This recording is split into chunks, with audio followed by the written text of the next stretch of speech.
لیکن جیسا یہ بتائیں، اب یہ فارملائز، جیسے میں نے شروع میں کہا کہ پہلے ایک انفارمل سٹرکچر تھا. لائک فار ایگزامپل مجھے پرسنلی پتا ہے کچھ واقعات سے بیفور دی اپوائنٹمنٹس کہ جو کرنٹ ایئر چیف ہیں ان کی اپوائنٹمنٹ میں اس وقت جو آرمی چیف تھے جنرل باجوہ، ان کا بڑا رول تھا. پرائم منسٹر سیکریٹریٹ نے کسی اور کا سوچا ہوا تھا، اور پھر بہت سے لوگوں نے ان کی تعریفیں کی.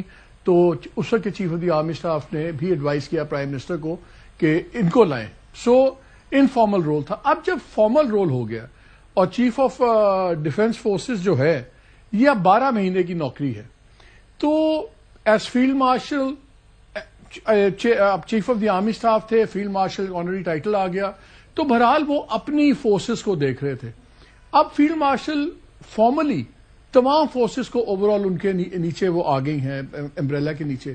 تو کیا پھر آگے کیا ایک ان فیوچر ایک full time separate army chief بھی اپوائنٹ کرنا پڑے گا کہ یہ اسٹرکچر ایسے ہی چلے گا؟ دیکھیں، جب بھی کوئی چیز نئی کرنی ہو آپ نے تو آپ اس کو ایک بڑا اسموتھ سیلنگ کے ساتھ لے کے چلنا چاہتے ہیں تاکہ اٹ گیٹس ویل گراؤنڈیڈ. جب یہ اسٹیبلش ہو جاتا ہے، اس کو 5-10 سال گزر جاتے ہیں اور اس میں بہت سارے اس کے ساتھ ایک کلچرل ملٹری کلچر میں پورے میں ایک چینج آنی ہے. وہ چینج جو کلچرل چینج ہے وہ ابزارب ہو جاتی ہے اور ہم اس آپریشنل ایفیشنسی تک پہنچ جاتے ہیں. تو ایونچولی شاید اس جگہ تک جانا پڑے کہ then you have a separate chief of the army staff and a separate chief of defence forces. But اس کو اسٹیبلش کرنے کے لیے، اس کو to give it a jump start, to give it a strong start, I think it is a good step to start with. آگے چل کے کیسے ہوتا ہے، دیکھیں کوئی بھی چیز نتھنگ از پرماننٹ.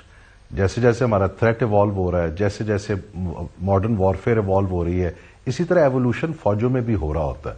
تو آگے چل کے آج سے 10 سال کے بعد when it is well grounded, تو پھر تو یہ بھی ہو سکتا ہے کہ army chief of defence forces could be from the air force and could be from the navy.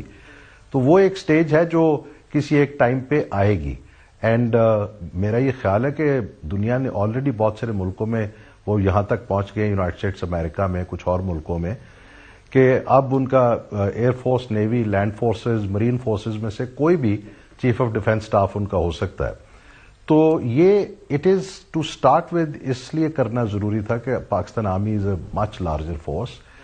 یہ ایسٹرن بارڈر بھی دیکھ رہی ہے، ویسٹرن بارڈر بھی دیکھ رہی ہے، کنونشنل فورسز کو بھی دیکھ رہی ہے، سب کنونشنل تھریٹ کو بھی دیکھ رہی ہے.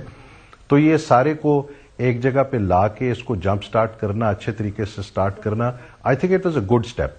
لیکن آگے چل کے کیسے پین آؤٹ ہوگا وین اٹ از ابزاربڈ اور یہ کلچر ڈیولپ ہو جاتا ہے، تو پھر تو بہت ساری پاسبلٹیز ول come into play.